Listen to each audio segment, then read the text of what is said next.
사랑하는 영락교회 지체들에게 주 안에서 평화 인사를 전합니다. 오늘은 2023년 3월 31일 금요일입니다. 오늘의 묵상 본문은 역대상 18장 1절로 17절까지의 말씀입니다. 오늘 본문 말씀 18장 1절부터의 말씀은 이렇게 시작합니다. 그 후에 다윗이 블레셋 사람들을 쳐서 항복을 받고 블레셋 사람들의 손에서 가드와 그 동네를 빼앗고. 18장은 다윗의 승전의 기록이죠. 사무엘하 8장의 말씀과 병행하는 병행절입니다. 그 후에라고 하는 것, 그 후에라는 건 시간적인 의미가 있을 수도 있고 이제 사건적인 의미가 있을 수도 있습니다. 성경에서 그 두 가지 의미로 다 쓰이는데 시간적인 의미는 아니겠죠. 그 후에는 이제 사건적인 의미입니다. 이 사건은 이 성전의 그 건축을 결심을 다윗이 하고 또 하나님께 그 말씀의 뜻을 허락받은 다윗은 아니지만 다윗의 왕조가 세워진 17장의 사건을 의미하는 것은 아니죠. 왜냐하면 다윗의 승전 기록은 그 사건보다 앞에 있었던 일이기 때문입니다. 그래서 그 후에라고 한 그 사건은 무엇이냐면 여호와의 궤를 예루살렘에 모셔온 것을 의미하는 거죠. 그것이 일생 가운데 다윗의 승전의 기록, 이 기록들의 원인이 되는 계속되는 승리의 역사의 이유가 되었다. 주님이 함께 하시고 주님이 싸우시니까 당연한 것이죠. 우리가 성경에서 또 다른 표현으로 형통의 길이 열렸다 이렇게 이야기하죠. 주님이 함께해서 모든 것 가운데 주님의 역사가 일어나는 겁니다. 생명의 역사가 일어나니까 이렇게 하면 이렇게 잘 되고 저렇게 하면 저렇게 잘 되는 거예요. 이 사업을 해도 잘 되고 저 사업을 해도 잘 되고 남들이 다 망한다는데 손을 대도 잘 되고 잘한다는데 손을 대면 또 더 잘 되고 뭘 해도 잘 되는 거예요. 나가도 복을 받고 들어와도 복을 받고 서도 복을 받고 누워도 복을 받는 이것이 이 기록입니다. 예전에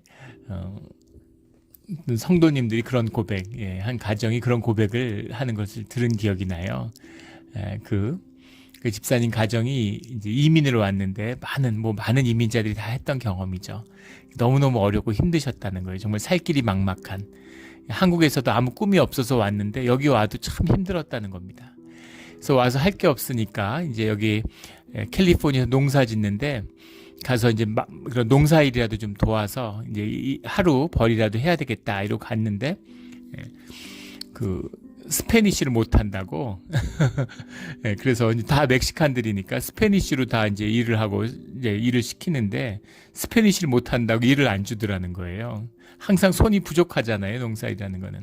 근데 스페니쉬를 못하면 일을 못한다. 근데 무슨 멕시코에 이민 온 것도 아니고 미국에 왔는데 영어를 못해서 안 된다 그러면 그래도 납득을 하겠는데 미국에 이민 왔는데 스페니쉬 못해가지고 그 일을 못한다 그러니까 너무 서럽고 도대체 뭘 할 수 있을까 이런 마음으로 집에 울면서 돌아오셨다 이런 고백을 들은 기억이 납니다.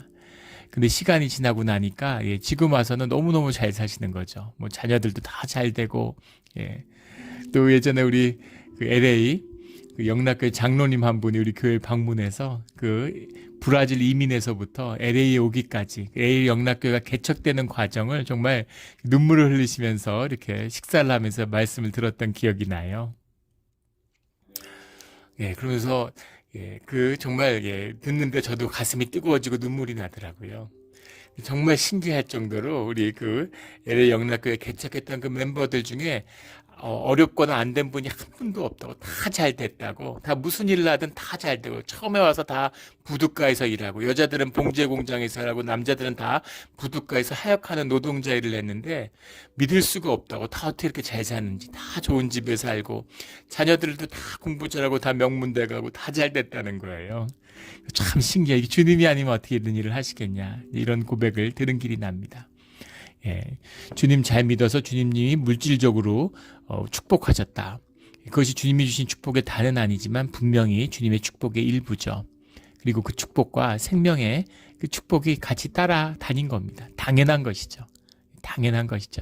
당연히 누리는 것이죠. 그래서 그 모든 걸 누렸다. 그 축복을 다윗이 누리는 것입니다. 우리 축복, 그 LA에서 오신 그 장로님이 LA 영락교회는 절대 분열이 없다고, 절대 LA 영락교회는 갈등과 내부 분열이 없다고 그렇게 장담하셨는데 영락교회가 몇 년 전에 깨지고 지금 뭐 교단에서 탈퇴하고 총회하고 서로 재판하고 엉망진창이죠. 주님의 임재가 함께할 때, 주님이 동행할 때 그 모든 은혜가 함께하는 것입니다.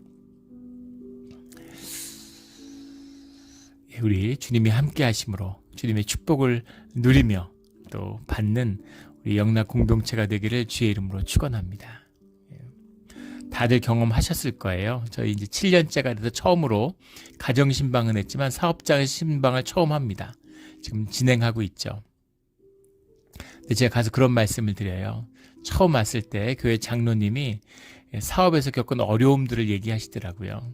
제가 너무 당연한 거라고 말씀드렸습니다. 교회가 어렵고 교회가 분쟁을 겪고 교회가 그런 위기에 처해 있는데 내 사업만 잘 될 수 있겠냐고 장로님이. 그래서 사업이 어려워진 건 당연한 것이다 이렇게 말씀드렸어요. 이제 교회가 회복되고 교회가 화목하고 교회 가운데 주님의 은혜가 넘치면 그러면 하시는 사업 가운데도 가정 가운데 아이들 가운데도 좋은 일들이 많을 것이다 이렇게 말씀드렸습니다. 그냥 하는 말이 아니라 진실이에요. 그렇게 됩니다. 그 교회의 화목을 이뤄냈기 때문에 우리 영락교회 가운데 모든 사업장 가운데 분기수로 주신 사업 가운데 주님이 축복하실 거라고 제가 담대히 선포하는 것이죠. 그렇게 될 것입니다. 그런 은혜와 축복의 문이 열리는 2023년이 될 것을 믿고 또 주의 이름으로 축원합니다. 다윗이 승승장구하는 것이죠. 블레 사람들의 손에서 가드와 그 동네를 빼앗고, 가드면 가드지 그 동네를 빼앗고는 뭘까? 그 동네라는 말이 베나테야라는 말이에요. 베나테야. 정확한 뜻은 더 도럴스입니다. 딸들, 그 딸들을 빼앗았다. 그 딸들을 빼앗았다고 해서 오해하시면 안 되죠. 이게 이제 문학적인 고대 표현이에요. 그 주변에 있는 위성 도시들을 딸이라고 얘기하고 그 가장 그 중심 도시를 이제 어머니라고 표현합니다. 성경에도 나오는 표현이죠. 그러니까 우리 베이 지역으로 하면 샌프란시스코가 어머니를 빼앗았다. 이거 샌프란시스코를 빼앗았다는 얘기고 딸들을 취했다 이런 얘기는 이제 뭐 산호세 무슨 그 뭡니까 주변에 있는 도시들 그런 도시들을 이제 딸들이라고 얘기하는 거죠. 그런 것 팔로알토 이런 데 되겠죠. 무슨 그런 주변에 있는 도시들이 이제 뭐 오클랜드 이런 건 전부 딸들이 되는 거예요. 서울이 어머니 도시다. 그러면 뭐 안양, 의정부, 뭐 과천 이런 게 이제 딸들이 되는 거죠. 그래서 그 가드와 그 동네를 빼앗았다라는 건 가드의 5도시. 그러니까 가드가 중심이고 블레셋의 이제 5 성읍이죠. 아스돗, 아스글론, 뭐 에그론, 가사 이런 도시들 그런 도시들을 가드와 함께 그러니까 블레셋을 다 평정했다 이런 이야기입니다. 그 여호수아 이래 주님의 언약을 받았던 모세 이래 꾸었던 꿈이 이제 다윗에 와서 성취된 것이죠. 다윗 때에 비로소 가나안에 정복돼 주셨던 그 약속의 언약의 말씀이 지켜져요. 성취되는 것이죠. 2절에 또 모압을 치매 모압 사람이 다윗의 종이 되어 조공을 바치니라. 모압은 롯의 자손들이죠. 그 아라비아 북쪽에 사해 동남쪽에 위치한 그 모압을 쳐서 그들을 복속시켰다 이런 이야기가 나옵니다. 조공을 바쳤다고 하는 건 이제 특산품을 갖다 바치는 거죠. 산물을. 그래서 이 평야지대니까 주로 이제 뭐 양털이나 뭐 그런 것들을 갖다 바쳤겠죠. 3절에 소바왕 하닷 에셀이 유브라데 강가에서 자기 세력을 펴고자 하매 다윗이 그를 쳐서 하마까지 이르고 소바라고 하는 도시는 이제 아람 왕국의 소국이죠. 지금의 시리아 지역입니다. 시리아 지역. 이 이스라엘 북부부터 팔레스타인 북부 지역에서 유프라테스 강 사이에 끼어 있는 지금의 이제 시리아 이라크 지역이죠. 이라크 서북부 지역. 그 지역이 아람 지역인데 이것이 이제 뒤에 아수르에서 완전히 복속될 때까지 멸망될 때까지 한 번도 아람이 통일 왕국을 이룬 적이 없습니다. 그냥 아람 왕국이라고 부르지만 아람 사람들인 거죠. 거기에 여러 왕국의 연합체였는데 자기들끼리 이렇게 싸우고 이러는 거예요.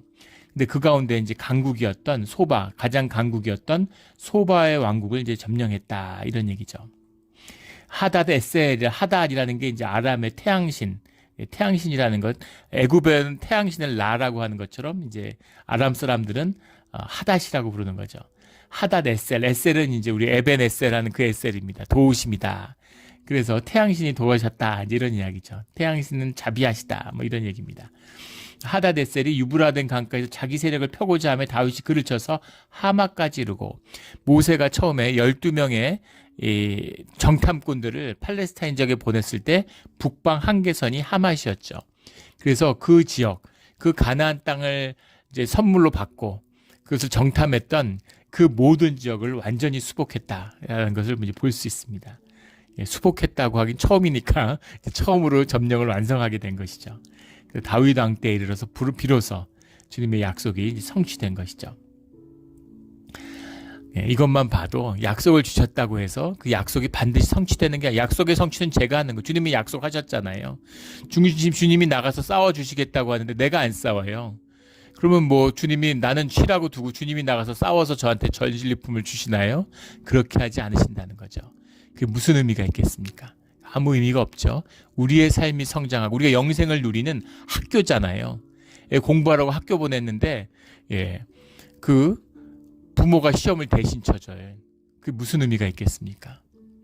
우리 뭐 한 1, 2년 됐나요? 그 한국의 한 여고에서 쌍둥이 딸이 있는데 아버지가 무슨 주임 선생님인가 그랬죠. 아버지가 학교 시험지를 훔쳐다가, 세상 교육자인데 어떻게 그런 아버지가 있겠어요. 믿어지지 않는 충격적인 사건이었죠. 근데 한국이 뭔가 이게 교회가 쇠퇴하고 도덕적으로 굉장히 쇠락하고 있습니다. 믿어지지 않을 정도로 부패와 타락이 벌어지고 있죠. 점점 좋아질 것일 줄 알고 그렇게 기대하는데 그렇게 되지 않아요. 그런데 그 시험지를 받아서 시험을 쳤는데 딸들이 당연히 시험을 아버지가 시험지를 훔쳐다 주는데 시험을 잘 보겠죠. 그런데 실형을 선고받았습니다. 범죄로. 아버지는 감옥 갔고. 아무 의미 없는 것이죠. 학교를 가라는 건 고생하고 힘들게 해서 문제를 풀라는 거예요. 모든 세상의 섭리는 하나죠. 우리 예전에 한국에서 교회에 섬길 때 교회에 소위 이제 일타 강사, 잘 나가는 학원계 명 강사분이 계셨어요. 집사님이 수학 강사로 날리는 분이셨습니다. 그래서 그분을 이제 교회에서 한번 그 교회에 있는 그 중고등부 학생들을 모아다가 공부하는 법을 좀 가르쳐달라, 강의를 해달라. 근데 그걸 제가 들으면서 어떻게 모든 섭리는 이렇게 통할까 깜짝 놀랐습니다. 정말 신기하구나. 근데 그분이 뭐라고 얘기하시냐면, 그분이 수학 강사인데, 학원의 명 강사인데, 공부를 너희가 진짜 잘하고 싶으면 학원을 다니지 말라고 얘기하시더라고요.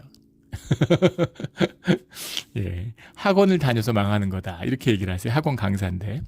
그래서 뭐라고 얘기하시냐면, 수학 공부를 잘한다는 건 뭘 얘기하는 거냐면, 한국 사회에서는 수능 시험에서 수학 점수를 잘 맞는다, 이런 얘기를 하는 거죠.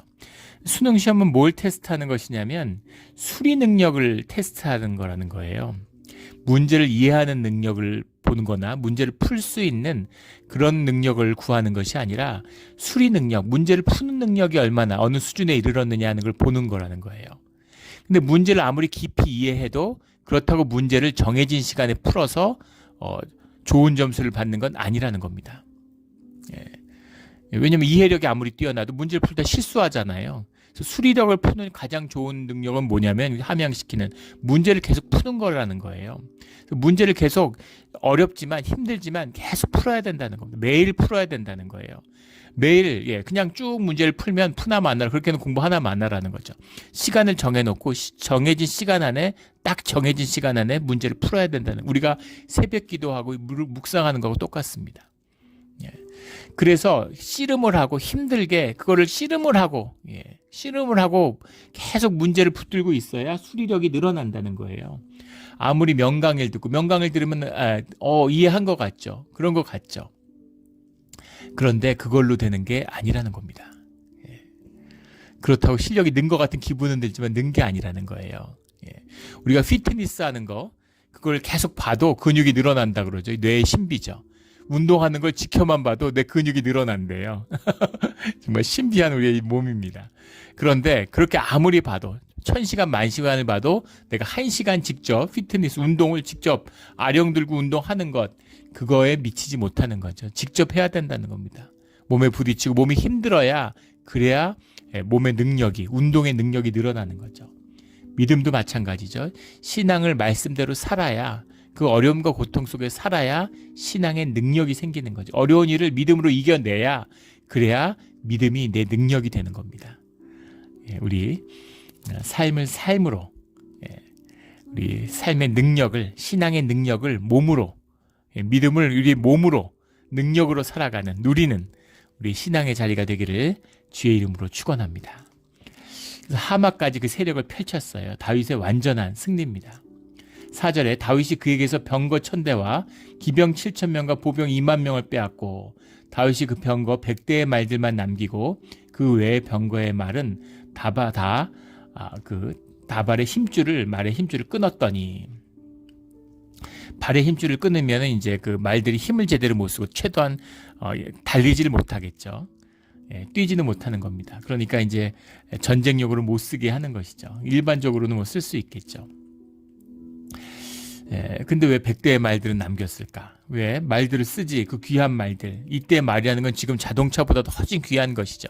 지금 탱크보다도, 탱크가 뭐 자동차 그 100대 값이라고 그러죠. 100대, 200대, 뭐 고급 승용차 200대 값이라고 합니다. 그래서 전차, 탱크 하나 정도의 값이에요. 이 병거라고 하는 게. 그런데 왜 힘줄을 다 끊고 이걸 못 쓰게 했을까? 그걸 쓰면 더 좋잖아요. 더 강력한 군대를 만들었을 텐데.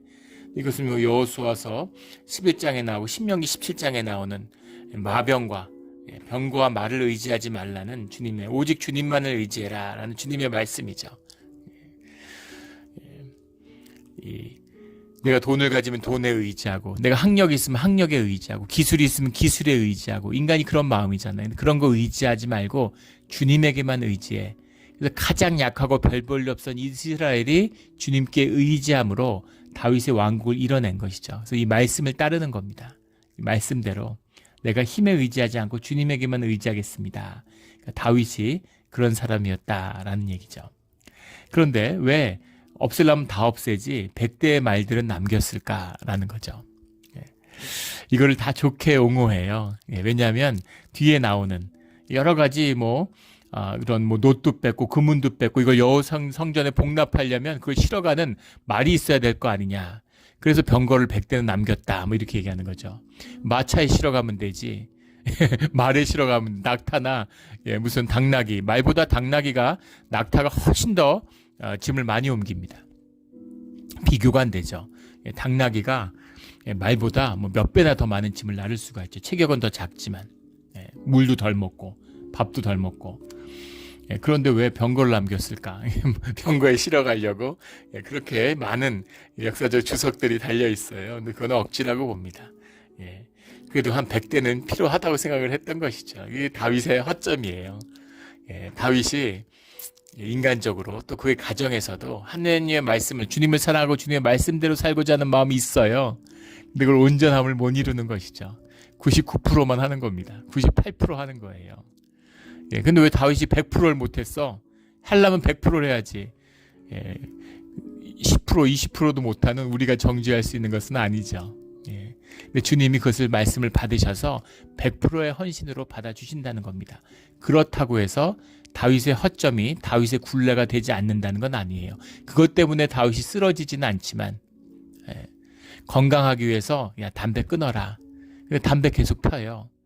그렇다고 해서 담배 폈다고 죽지는 않는다는 겁니다. 그렇다고 주님의 은혜를 부어주셨으니까는 폐도 안 상해. 폐가 늘 싱싱해, 담배 피는데. 그렇지는 않다는 거죠. 그 말씀의 깊은 뜻을 깨달아서 온전한 신앙의 길을 가는 우리 모두가 되기를 주의 이름으로 축원합니다. 5절에 다메섹 아람 사람이 소바왕 하다네셀을 도우러 온지라 다윗이 아람 사람 22,000명을 죽이고, 다메섹도 이제 큰 도시 국가인데 다메섹까지도 모두 깨버렸다는 거죠. 이럴 때 우리 세상에서 줄을 잘 서야 된다는 주님의 뜻과 함께하고 있는데 거기에 맞서는 자들이 있는 거죠. 이게 단순히 어리석거나 잘못 짚어서 그런 게 아니라 주님에게 누가 맞설 수 있겠어요. 사람이 본질적으로 압니다. 주님의 임재가 있으면 그것을 느낄 수밖에 없어요. 영이기 때문에. 그런데 그것에 맞서려는 자들이 있다는 것이죠. 예수님이 오셨어요. 예수님의 신성을 느껴요. 그런데 돌로 치고 음모에 빠뜨려서 죽이려는 자들이 있다는 거죠. 근데 그들이 종교인들이라는 겁니다. 이것이 늘 비극이죠. 주님을 만나지 않으면 종교가 최악이 되는 겁니다. 주님의 임재가 떠나면 기독교가 제일 나쁜 거예요. 그 주님과 온전히 누가 주님께 말씀 마귀의 역사입니다. 대적의 역사가 일어나고 있는 것이죠. 그것을 여지없이 다윗이 깨버렸다는 것이죠. 6절에 난 다윗이 어디로 가든지 여호와께서 이기게 하시니라. 13절에서도 다윗이 어디로 가든지 여호와께서 이기게 하셨더라는 이 18장의 주제입니다. 주님이 함께 하시니까 형통의 길이 열려서 뭐 어디로 가서 누구랑 싸우든지 승리만이 이제 계속 함께하고 있는 것이죠. 8절에 하다데셀 성읍 다부앗과 군에서 힘이 많은 놋을 빼앗았더니 솔로몬이 그것으로 놋대야와 기둥과 놋그릇을 만들었더라. 놋대야라고 썼는데 얌 하나호셋이라는 게 이제 브론즈 청동을 말하는 것이죠. 놋이죠. 얌이라는 게 씨인데 놋대야가 아니라 놋바다죠. 놋바다를 만들었다. 물론 대야예요. 대야인데 이제 너무 크게 만들어가지고 이걸 사람들이 놋바다라고 부르는 거죠. 하나님의 신성을 우리 하늘 보좌의 환상에서 보이는 것처럼 주님의 주변을 싸고 있는 바다와 같은 무저갱을 의미하는 것이죠. 그 바다. 그래서 성전에 성막에 들어가기 위해서는 이 놋대야로부터 자신을 씻는 주로 제사장들이 씻었겠죠. 그 기구들을 씻는 그런 성화와 정화의 자리, 이것이 이제 놋바다, 이 얌 하나호셋이라는 것인데 이것을 바로 이때 하닷헤셀의 성읍에서 뺏어온 놋을 만들었다는 중요한 이제 이 진술입니다. 그래서 이 전쟁이 단순한 승리뿐 아니라 여기서 성취한 것이 또 주님을 높이고 주님을 섬기는 것에 쓰임 받았다라는 거죠. 이것이 사실은 역대기의 포커스입니다. 이 사무엘 하가 있는데 왜 또 역대기를 썼을까? 18장에 그것을 정리한 거잖아요. 근데 사실은 8절의 이 말씀은 없는 말씀이에요. 사무엘 하에는. 근데 이 말씀을 추가한 이유는 이 승리의 의미, 그리고 이 다윗의 축복을 이어받은 솔로몬의 영광이라고 흔히 얘기하는 솔로몬에게 주님이 부어주시는 축복의 것이 열린 비밀이 여기 있다라는 것을 싹 보여주는 거죠. 이렇게 전쟁에서 이겼는데 자기 성을 꾸미고 자기 배를 채우는 게 아니라 하나님의 성전을 위해서 봉헌했어. 이 마음을 주님이 아셨기 때문에 솔로몬도 죄 많은 인간이지만 축복해 주셨다. 이런 의미죠. 그러자 9절에 가면 하맛 왕 도우가 다윗의 소방왕 하닷셀의 온 군대를 쳐서 물리쳤다 함을 듣고 그의 아들 하도람을 보내서 다윗에게 문안하고 축복하게 하니. 그래서 아람 왕국 가운데에서 하맛 왕과 소바 왕이 싸우고 있었는데 소바 왕이 더 세고 소바 왕에게 맨날 눌리고 패하고 이랬겠죠. 그런데 소바 왕을 다윗이 처단해 주니까, 없애 주니까 하맛 왕이 이제 속이 시원하고 감사한 거죠. 그래서 다윗 왕하고 잘 지내야 되겠구나. 그리고 우리가 아람 여기서도 영향력을 유지하기 위해서는 다윗하고 연결돼야 되겠구나 하는 걸 느꼈겠죠. 화친을 맺는 거죠. 그래서 아들 하도람을 보냈다. 하도람이라는 건 이제 수리아의 신 중에 하도르라는 신이 있어요. 신이라는 이름이 알라가 하나님이죠. 그 아랍 사람들한테. 그런 것처럼 수리아에서 엘에 해당하는 것이 하도르라고 해요. 하도르라고 하는 그 이름에서 하도람이 유래했겠죠. 하도람을 보냈다. 근데 이게 사무엘 하에 8장에는 요람이라고 이름이 되어 있습니다. 이것은 이제 히브리어로 기록한 것이죠. 하도람이 금과 은과 놋의 여러 가지 그릇을 가져온지라. 11절에 다윗 왕이 그것도 여호와께 드리되. 그것도. 그러니까 전쟁으로 빼앗은 것은 주님이 전쟁에서 이겼으니까 주님의 것입니다. 주님이 행하신 거니까. 근데 화친을 맺고자 온 선물도 다 주님께, 귀한 건 다 주님께 드렸다라는 거죠. 다윗이 이런 사람이다라는 게 들어있습니다. 그러니까 하나님이 기뻐하고 늘 함께 하셨다는 거죠. 이게 30배, 60배, 100배의 열매입니다. 주님의 나의 나됨, 주님의 용납받은 나의 나됨으로 살면 삶의 기쁨과 능력이 넘쳐나게 돼 있는 거예요. 그 처칠이 이제 그 신앙인이죠. 그런데 우리가 생각하는 그런 신앙인은 아닙니다. 처칠을 보면 다윗이 생각나요. 믿음의 사람이고 기도하는 사람이었는데 삶이 우리가 생각하는 그런 건전하고 경건한 그런 삶은 아니죠. 평생 술 담배를 했다고 해요. 또 우리 한국 개신교에서 느끼는 술 담배와 유럽 사람들이 느끼는 술 담배는 좀 다릅니다. 우리 그 독일에서 교회에서 목사님으로 안수를 받았는데 루터교에서 끝난 다음에 맥주 파티를 한국에서 꿈도 못 꿀 일이죠. 상상도 할 수 없는 일입니다. 근데 맥주를 전부 다 독일 목사들인데 전부 맥주를 들고 맥주 파티를 하더라고요. 예, 그러니까 그 맥주를 대하는 게 완전히 다른 것이죠. 또 유럽 같은 데 와인 같은 데는 밥 먹을 때 물이 안 좋으니까 또 치즈나 유제품들을 먹으니까 이제 와인을 먹으면 소화가 되니까 이렇게 그냥 약처럼 그렇게 먹는 겁니다. 약주처럼. 이제 그런. 근데 그 처칠이 평생을 이제 술, 담배 쩔어 살았는데 아침에 눈을 뜨면 알코올 중독자죠. 뭐 아침에 눈을 뜨면 그 위스키를 마시고 점심 먹을 때부터 저녁 먹기 전까지는 낮에는 물처럼 샴페인을 마시고 유명한 말이 있죠. 1차 세계전이 터졌을 때 그 처칠이 그 했던 유명한 이제 말이 있는데 우리가 프랑스를 지키려고 싸우는 게 아니라 샹파뉴 지방을 지키기 위해 싸우는 것이다. 뭐 이런 말을 했다 그래요. 샹파뉴가 이제 영어로 읽으면 샴페인이잖아요. 그 샹파뉴 지방에 나는 스파클링 와인을 이제 샴페인이라고 부르는 거죠. 샴페인을 지키기 위해서 우리가 전쟁을 해야 된다. 이제 물론 농담으로 했겠지만 이제 그런 얘기를 했다 그래요. 근데 이제 프랑스와의 오랜 적대 관계를 끝내고 서로 동맹을 맺어야 된다. 그런 걸 이뤄낸 거죠. 그런데 그 처칠이 그 샴페인을 저녁에는 브랜디를 마시고 근데 그 샴페인을 매일 2병씩 이상씩을 마셨는데 그 샴페인 값만 평생 마신 그 값만 800만 파운드가 넘었다 그럽니다. 그런데 정치인이었는데 영국의 뭐 하원 의원들은 한국의 국회의원보다 월급을 훨씬 적게 받습니다. 반도 못 받는다고 제가 알고 있는데. 그런데 뭐 굉장히 부자 집안에 태어나서 집안에 재산이 있었지만 또 세상에 알려진 것처럼 그렇게 많은 재산을 받은 것도 아니었어요. 근데 자기가 번 돈을 전부 다 쓰고 갔다 그러죠. 자녀에게 물려준 게 거의 없고, 이렇게 은퇴 이후에는 그 공공요금을 내는 것도 그 와이프가 힘들어했다고 그래요. 그러니까 뭐 여러 가지 평가가 있을 수 있겠지만 자기의 삶 가운데 늘 기쁨이 있고 만족하고 즐겁게 살았다는 겁니다. 800만 파운드면 한국 돈으로 한 120, 30억 되는 돈이에요. 그거를 샴페인을 마시는데 썼다는 것도. 근데 아무튼 본인은 뭐 즐겁게 하고 싶은 거 하고 살았던 것이죠. 그런 누리는 삶이 있는 겁니다. 누리는 삶이 있는 거예요. 다윗도 정말 주님 안에서 큰 축복을 누리고 주님에게 무슨 은과 금과 녹과 쪄das다고 궁핍해지고 이런 일 절대 없죠. 거기에 더 많은 축복과 더 많은 은혜가 넘치는 겁니다. 우리도 이런 은혜를 누리는 삶의 자리가 되기를 주의 이름으로 축원합니다.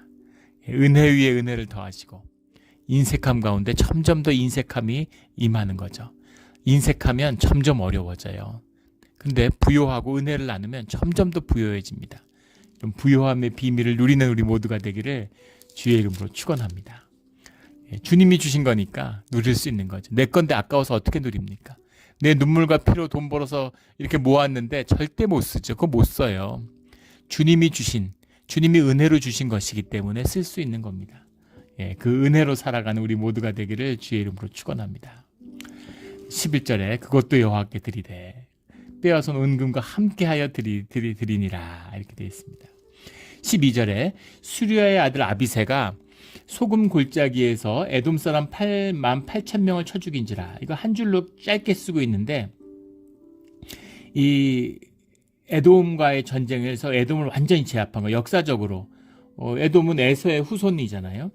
이스라엘의 이제 사촌인데 에돔이 사실은 여러 가지로 나중에 그 귀환한 뒤에도 끝까지 이제 에돔이 여러 가지 그 어려움이 있는데 결국 에돔은 이제 이스라엘에 흡수되고 맙니다. 그런데 그 에돔을 정복했다는 것이 이제 역사적인 의미가 있는 거죠. 이 에돔을 정복한 역사적인 이 승리의 이제 기록들이 뭐 역대왕 상에도 나오고 11장인가요? 그다음에 시편 60편에 이 승리를 기록하고 있어요. 이 기쁨을 감사를 노래하는 게 시편 60편의 이야기죠. 짧게 나와 있는데 근데 이것을 사무엘하 8장에는 다윗이 직접 점령한 걸로 나오는데 여기서는 수르의 아들 아비새가 이긴 걸로 나와 있습니다. 그래서 이것을 어떻게 이해해야 되느냐? 다윗이 그 블레셋을 정복하고 있었기 때문에 지금 에돔은 동남쪽이죠. 동남쪽 방향이고, 그러니까 지리적으로 하면 지금 아람과 블레셋은 남쪽이고, 아람은 북쪽이고, 그리고 에돔은 동쪽이기 때문에 블레셋하고 전쟁하다가 쳐들어왔기 때문에 그럴 것이다. 근데 그것은 사무엘 하의 말씀과 맞지 않습니다. 그리고 아비새가 가서 점령해서 싸워서 이겼다고 해서 그것을 다윗이 이긴 게 아닌 것은 아니죠. 예. 세종대왕 때 이종무를 파견해가지고 다윗을 대마도를 정벌 했잖아요.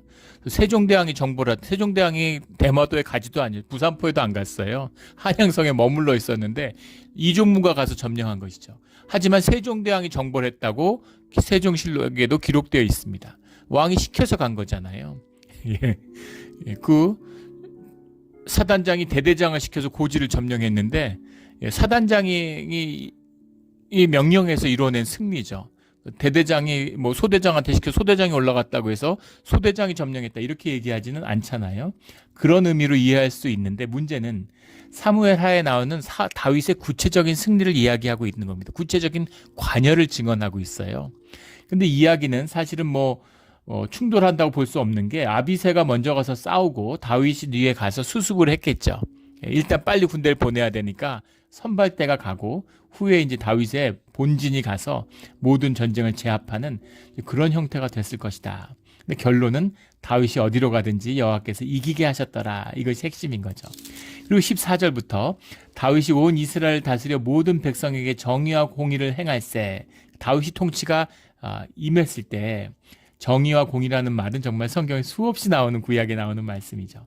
정의 우리 너무 많이 나눠서 익숙하실 거예요. 미슈파트라는 말인데 저지먼트 영어로는 그렇게 해석하는데 재판을 의미한 공의지만 정의지만 이제 실제적으로는 재판을 의미하는 단어였다고 하죠.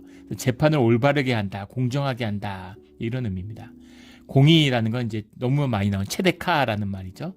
근데 체데카라고 하는 건 영어로는 righteousness 이렇게 해석하는데 율법을 주님의 주시는 규례를 준수하는 것 이것을 일반적으로 이제 체데카라고 의미했다고 합니다. 근데 우리가 정의와 공의, 주님이 굉장히 사랑과 긍휼과 짝을 이루는 중요한 말씀이죠. 그것을 행했다. 이 말씀은 뭐냐면 어떻게 다윗이 정의와 공의를 행합니까? 예. 정의와 공의를 다윗이 행하고 싶다고 해서 행해지는 게 아니죠. 백성이 정의와 공의로 받을 수 있어야 그 시대의 정의와 공의가 이루어지는 겁니다. 그것은 주님 안에서 함께할 때만 이루어지는 거예요. 세상에 아무리 나쁜 통치자들도 러시아의 푸틴도 우크라이나 전쟁의 피해자가 러시아라고 얘기하잖아요. 그래서 자기들이 어떤 피해를 입었는지 왜 그렇게 전쟁이라고 얘기 안 하죠. 특수작전을 할 수밖에 없었는지에 대해서 막 이야기합니다. 또 자기 입장에서는 뭔가 다 이유가 있는 것이죠. 그 역대 대통령이 다 공의를 행한 것처럼 얘기하잖아요. 그런데 국민이 느끼는 것은 완전히 다르죠. 그런 거죠. 그런 것처럼 공의와 정의가 행해졌다. 레기님 다윗이 선의를 갖고 좋은 일을 하려고 했다라는 의미가 아니라 하나님이 다윗의 통치 가운데 함께 하셨다라는 얘기입니다. 그래야 공의가 이루어져요. 우리 공의와 정의가 회복되는 대한민국 또 미국 또 전 세계가 되기를 주의 이름으로 축원합니다. 주님이 하셨다 이 의미죠. 15절에 수일의 아들 요압은 군대 사령관이 되고 아일롯의 아세 여호사밧은 행정장관이 되고 16절에 아히두베 아들 사독과 아비알의 아들 아비멜렉은 제사장이 되고 아비멜렉이라고 되어 있는데 역대상 24장이나 사무엘하 8장에 보면 아히멜렉이 맞죠. 아히멜렉이 제사장이 되고 사워사는 서기관이 되고 이 재밌는 표현인데 사워사가 도대체 뭘까? 역대왕 상에 보면 사사인가 이렇게 돼 있고 사무엘하에는 이제 스라야라고 돼 있죠. 20장에 가면 스와라고 나왔는데 사워사가 과연 사람의 이름일까? 사워사가 뭘까 하는 것이 약간 미스테리입니다. 내가 알 수가 없어요. 근거가. 사람의 이름이라고 부르기는 어렵지 않을까? 너무 특이하기 때문에 사워사라는 표현이 이게 히브리어인가? 이게 이상한 표현입니다. 그런데 이제 여러 가지 이름이 있는 건 자연스럽다고 우리 여러 번 나누었죠. 우리 김기덕 집사님, 우리 아들 영일 형제. 우리 영일 형제가 이제 김영일이라는 이름이 있지만 다 교회에 왔는데 다 차돌이라고 부르죠. 처음에는 또 부를 때 차돌이라고 부르는 사람들도 많아갖고 저는 차돌인 줄 알았어요. 차돌. 근데 이제 차돌인데 차돌이 뭐 이렇게 다 부르는데 오히려 영일이라고 부르는 사람은 거의 이제 못 봤습니다.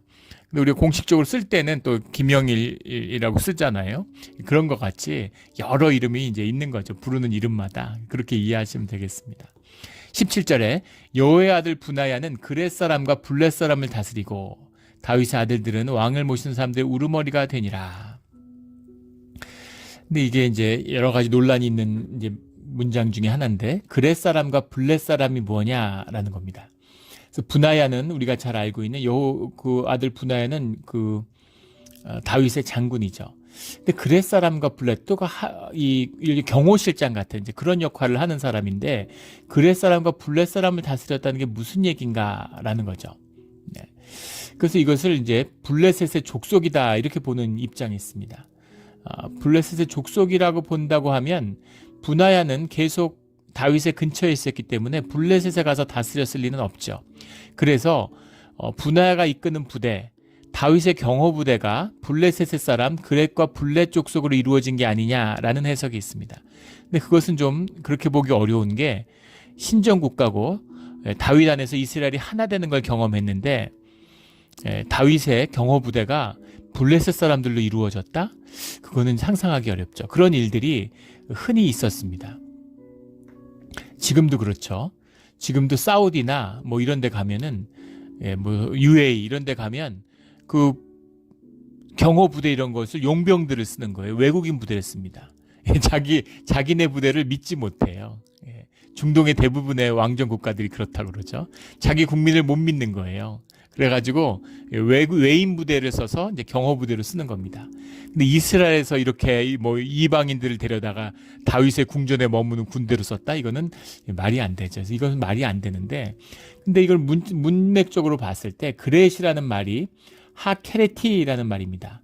케레티라는 말, 바로 더 케레티죠. 하케레티인데, 케레티라는 말이 카라스라는 말에서 왔어요. 원형이 카라스인데, 카라스라는 말이 이제 뭐 자르다라는 말도 되고 컷 오프도 되고 킬도 됩니다. 죽인다는 말이 돼요. 그래서 그렛이라는 말이 특수부대, 특별하게 이렇게 싸우는 어떤 전사들의 부대를 의미하는 게 아닌가. 특수부대. 한국으로 하면 뭐 특전사 중에 707여단 이런 게 이제 청와대 경호실에 배속돼 있잖아요. 그런 것처럼 그래서 최정예 용사들이 거기 있죠. 가장 그런 의미가 아니겠는가. 블렛 사람. 한국에서도 무술을 제일 잘하는 사람들이 이제 경호실 요원들이라고 그러죠. 이제 그런 것처럼. 블렛은 뭘까? 펠레티라는 말인데, 배하 펠레티라고 해도 배라는 게 and, 하가 더니까 펠레티라는 것이 이제 펠레스라는 말에서 왔습니다. 펠레스라는 말의 이제 원뜻은 뭐냐면 to Israelites 이런 말이에요. 두 이스라엘 사람들 이런 말인데, 이건 무슨 말이냐면 두 사람이 뛴다는 얘기입니다. 경주하다라는 얘기예요. 뛰어다닌다. 이런 말이라서 블렛이라고 하는 그 이름은 어떤 통신병들, 연락병들, 왕명을 전하고, 왕 근처에는 그런 부대가 있어요. 군대들한테 또 지방에 있는 이제 지방관들에게 그 보고를 받고 보고를 하고 계속 이 통신 체계가 돌아가야 되잖아요. 지금도 마찬가지죠. 지금 뭐 백악관도 마찬가지고, 한국의 뭐 대통령실도 그렇고, 청와대에서 대통령실로 옮기는데 가장 큰 난관이 통신부대였다고 그러죠. 수백 명의 통신부대가 청와대 안에 주둔하고 있는데 그 시설을 옮기는 게 가장 큰 일이었다고 해요. 갑자기 뭐 전시 상황이 되고 응급 상황이 되면 대통령에게 그 책임을 위임받고 있잖아요. 그러니까 빨리 명령을 해줘야 되고, 명령이 하달되고 명령을 또 받고 상황이 파악돼야 되니까 그 상황실 같은 걸 유지하고 있는 거죠. 그리고 대통령이 위험해지면 안 되잖아요. 지휘관. 그걸 보호하는 게 전쟁에서 중요한 것처럼 왕을 지키는, 이건 뭐 동서고금을 막론하고 항상 같은 것이죠. 왕을 지키는 특수부대, 그렛들과 그 다음에 통신부대, 블렛을 데리고 있는 거죠. 블레스와 펠레스와 카라스를 데리고 있는 거죠. 그렇게 이해하는 것이 맞을 것 같습니다. 그래서 그것을 분하야가, 경호실장 같은 거니까 그 장군이 그것을 다윗 옆에서 지휘했다, 이런 게 맞겠죠. 다윗의 아들들은 왕을 모시는 사람들의 우두머리가 되니라. 그래서 14절부터 17절까지 얘기는 무엇겠어요? 다윗이 하나님이 함께함으로 나가는 곳마다 승리했는데 다윗이 복을 받았을 뿐만 아니라 다윗과 함께하고 다윗과 함께 싸운 사람들도 다 복을 받았다, 이 말씀인 거죠. 주님의 뜻의 자리에, 주님이 인도하시는 자리에 서 있는 사람들은 모두 복을 받습니다. 부모가 열심히 기도하면 자녀가 축복을 누려요. 한 영으로 하나이기 때문입니다. 다 같이 축복을 누리는 거죠. 어떤 교회도 그 교회가 아무리 불타올라도 그 교회의 회중의 한 10분의 1 정도가 새벽 기도를 합니다. 그걸 거의 맥시멈이라고 보죠. 그런데 보통 한 3%, 한 10%가 기도한다 그러면 대단한 겁니다. 그런데 그분들이 기도하는 숫자가 중요한 것이 아니라 화목을 이루고 영적으로 하나가 되어 있으면 몇 명이 기도하든 그 기도가 모든 공동체가 복을 누리는 그런 기도가 된다는 것이죠. 주님이 함께 하시기 때문입니다. 우리 축복이 오늘 우리의 삶의 자리에 넘쳐나기를, 우리 몬트레이 땅이 모르지만 몬트레이 사는 사람들이 우리 몬트레이 영락교회 때문에 복받게 되기를 주의 이름으로 축원합니다. 이 모든 축복, 다윗이 누리는 형통의 길이 오늘 우리의 길이 되기를 예수 그리스도 이름으로 축복합니다. 아멘. 함께 기도드리겠습니다. 하나님 아버지 감사합니다. 오늘 말씀을 들으니까 얼마나 감사하고 가슴이 뛰는지 모르겠습니다. 다윗이 하나님과의 관계를 회복하고 예배가 세워진 다음에 이스라엘의 화목을 이룬 다음에 주님이 함께 하시는 그 능력과 축복을 말씀해 주시니 감사합니다. 이 다윗의 영광이, 다윗의 축복이 오늘 우리의 것이 되기를 소원합니다. 주님, 언제까지 영원히 함께하여 주시옵소서. 감사하며 예수 그리스도 이름으로 기도드렸습니다. 아멘.